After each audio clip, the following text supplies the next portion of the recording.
You are watching NetSoft IT Academy. 905-812-2923. info@netsoftacademy.com. www.netsoftacademy.com. So welcome back. Now let's start with the next lab. In this lab, we will be setting up the prerequisites for the Exchange server installation.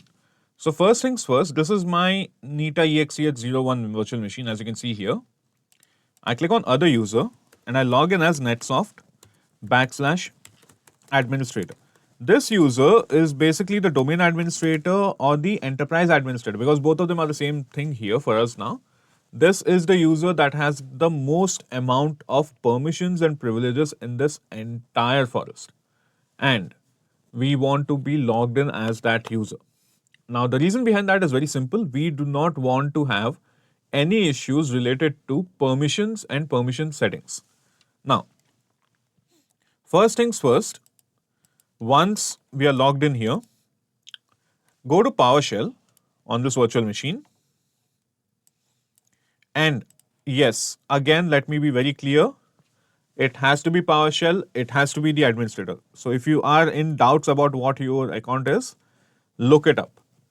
Do not try doing this while you're not logged in as the enterprise admin. If you're not logged in as the enterprise admin, just sign out, sign in again. But do not run the commands or do not do any of the installations without this. You'll not find issues right away. These issues will pop up towards the very end when you're installing the Exchange server. And that is very annoying.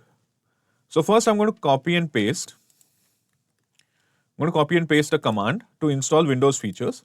Now you might see that I'm copying this commands from one of the notepads on a different virtual machine. The reason behind that is I pasted it there. So that it will be easier for me to work with. And you can see that it's not, sometimes it will not let you paste it. So if that ever happens, you can just go back, copy it directly from the source and try pasting it. Now, if that doesn't work either, what do? You can quite simply just open a notepad and test if the copy and paste is working or not. Now, in my case, it isn't working. It works on one machine, but it doesn't work on the other. So ideally, if I copy from here, if I cut from here, ideally, in an ideal world, it should be able to paste like this. But you see, there is a problem. This did not copy and paste properly. There's just these commands. There are a lot of things in the middle. So this could most likely be just because of formatting errors. So to eliminate that, let me quickly re-edit these commands and make sure that everything is properly set up. So I copied this command from another source that I had or another notepad file that I have locally to make sure that everything is working. Enter. And now the command will start working. So okay, while this is working, I'm going to mount the Microsoft 365 Hybrid Deployments ISO onto this file or onto this VM here. So I'll click on Browse, I'll select the Microsoft 365 Hybrid Deployments ISO here, click on OK. And when autoplay starts,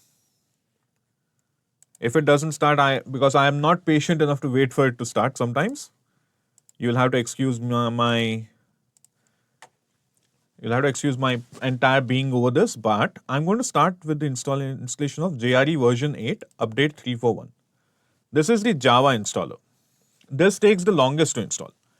Now, or the longest for the setup to come up. Not longest to install, just the longest time for the setup to start up. Okay, so now I'm going to run the Microsoft Visual C++ 2013 first. I agree, install. Okay, then I'm going to run the Microsoft Unified Communications Managed API 4.0. Next, I've read the terms, install. Now, once this is installed, then by the time this is installed, by the way, by the time this gets installed, my Java installer will show up. And in case it doesn't, which It will not. I'm still waiting on this command to complete anyway. So I am waiting for a few things to work anyway. So I can afford the time to wait and just see what exactly is happening. Now, by the way, unless this command is completed successfully, I cannot install the last module, that is the IIS URL Rewrite Module. So for now, I'll just wait for this command to complete and then install the remaining two softwares. Now, while I'm waiting for this, you can see that my Java installer is up here. The Java setup just started.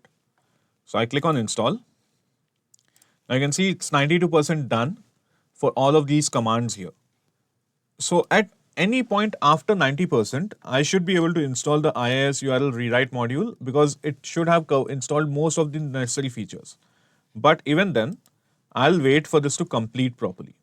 And same goes for Java. I want it to be installed properly before I just dive ahead and try to do something that could end up being a little bit too, let's say, drastic for my own liking.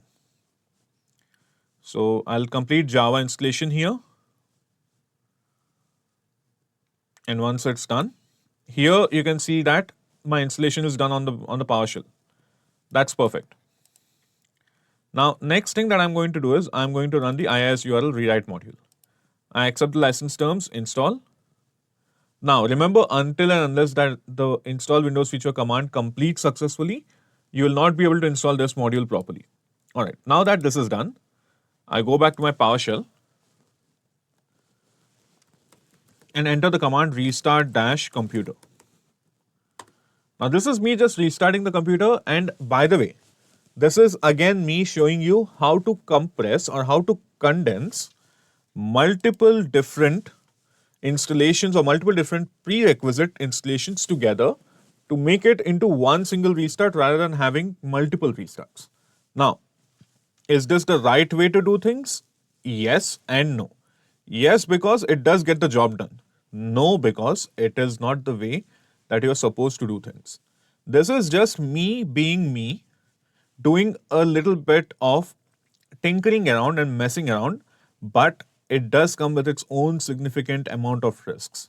So keep that in mind, and I'll see you in the next lab. Thank you. Thank you for watching NetSoft IT Academy. 905-812-2923. info@netsoftakademy.com. www.netsoftakademy.com.